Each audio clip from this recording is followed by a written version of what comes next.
Following its blitzkrieg on Iraq, CBN News Middle East Bureau Chief Chris Mitchell traveled to the front lines of ISIS. This is the end of the road for the Kurdish military. This is their last checkpoint. But if you look down the road here and see that bridge in the distance, that's the first checkpoint for ISIS and the beginning of the region and the area that they control. He also sat down with the Peshmerga, the Kurdish military, heard horrific stories from Yazidi families, and met those Christian refugees who came face to face with ISIS and shared their gripping accounts. They take everything from the house, from the store, everything. And they take like machine, everything, because they are Christian. Just the name Christian. They hate Christian especially. We don't know why. Jesus, save me. Oh, the terrorists. Forgive them. Forgive them. Because they didn't know.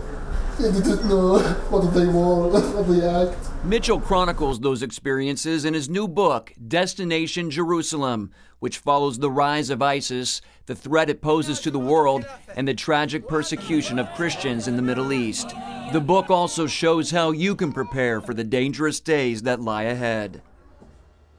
Well, Chris Mitchell is with us now. Chris, good to see you, It's great brother. to be with you, Pat. Welcome back. Hey, listen, you saw ISIS up close and personal. What did you learn from that experience? Well, we were, like you said, just that video, we were about a mile away from ISIS. Actually, when we were with some of the Iraqi police, we were about a half a mile from ISIS. What did I learn? Well, devastation. They just leave sort of a trail of devastation in their wake. We saw that. We got to see, for example, in the first refugee camp, we talked to an Iraqi soldier who worked in intelligence, and he told us what ISIS goals were after interrogation. We talked to a Yazidi woman who lost her son because he had gone back to get some food. He was captured by ISIS, beheaded, and then... Wait a minute, the son was captured. He just went to some food and they beheaded him? He was on Mount Sinjar. They had fled Sinjar. He went back to try to get some food, and they captured him. We talked to a number of Christians who fled for their lives. And the reason for the book actually is three: to warn people about ISIS and their goals, to tell people about the awful persecution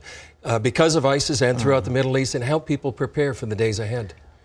What did you learn? You talked to Peshmerga troops as well. What did you learn about the goals of ISIS? They said they had interrogated somebody. Well, they said that the goals are not only take over regionally, but also to take over Europe and eventually take over the world.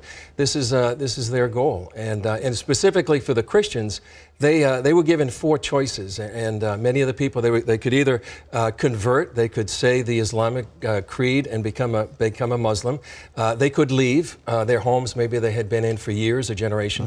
They could pay what's called the Islamic jizya tax, which sometimes was so exorbitant they couldn't even afford it. Or the last fourth grisly choice was they could die by the sword. And we met many of them. And Pat, I brought along this New Testament. And the man you just saw in the video, he gave me this New Testament. He was captured by ISIS, and he said there were two New Testaments. They said he's a missionary or a spy. They threatened to kill him. And he gave me this. And this lady, also you saw in that video, there was a lady and one of the people that we interviewed, she gave us this piece of candy. It was about the only thing she could give us as a sign of hospitality. I keep these as just a reminder of what the thousands of Christians have suffered and are suffering now. That's what we try to tell in the book.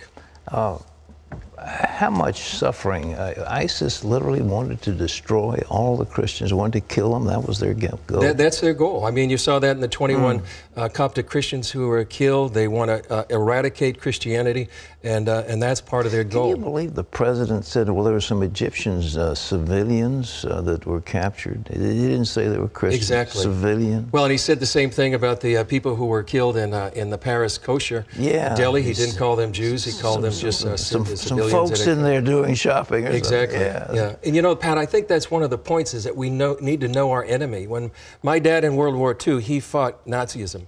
You fought in Korea and you fought communism. And today our generation is fighting Islamism, and I think we need to recognize the enemy. Unfortunately, our leadership doesn't seem to even want to call it what it actually is, militant or radical Islam. Did you have a chance to talk to any of the ISIS fighters?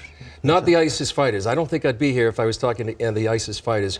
We were close, but we did talk to many of the Peshmerga. We were on the front lines with them. What did they tell you? Well, they told us this. They said, please give us the weapons we need. Those are the boots on the ground. There's maybe 150,000 Peshmerga fighters. They're loyal, they're brave, they're hard fighters, and they need the equipment. So they're asking the United States, give us the weapons and give us the training so we can fight ISIS. They were telling us in the front lines that ISIS had better equipment than them. They could stay out of range of them, and so it was not a fair fight from the Peshmerga's point of view. So they're saying, if I can use a football analogy, they're sort of like a receiver in the end zone waving their arms saying, please throw us the ball. Yeah. Well, are we doing it finally, or are they still not getting to it? I talked just a few weeks ago to Senator Corker from Tennessee, and he said they're still working on it. And unfortunately, it seems like the Baghdad government is hindering the transfer of weapons to the Peshmerga right now. That's horrible. Yeah, yeah. Well, they're kind of still Shia friendly, aren't they? Is that the idea? If they're Shia friendly, then they'd be friendly to Iran. Am I reading that right? You are. I think one of the main goals of the president right now is that he would get a nuclear deal with Iran, and I think that's preventing him, probably some of his whole Middle East policy from implementing the way you think it should, because he wants to try to get this deal with Iran on March 24th. Netanyahu is going to make a speech before Congress.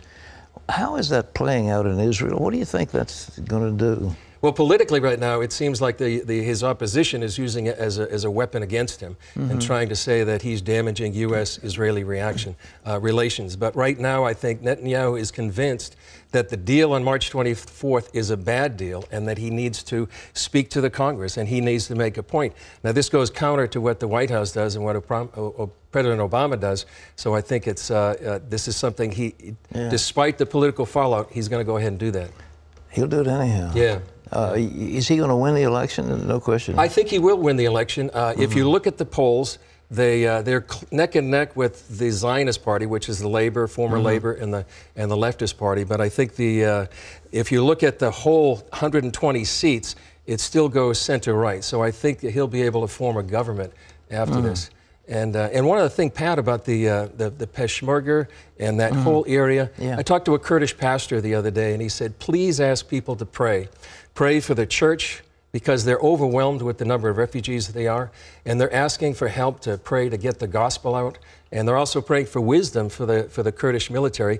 Thankfully, CBN News CBN International is helping these refugees both spiritually and practically. Well, you know, I've been a great fan of the Kurds. I think they're wonderful people, and we need to support them. Yeah, we do. Well, Chris, I hope your book is successful. Destination Jerusalem. Just tell me about that title. The Destination Jerusalem with an ISIS flag. Is that what they're exactly? I chose that title because not only ISIS, but Hamas, Muslim Brotherhood, Al Qaeda, they have a destination. They want Jerusalem as the capital of their future caliphate, this Islamic empire ruled by Sharia law. And so that's what they're after. There was even an ad by Netanyahu recently about the ISIS looking for directions for Jerusalem.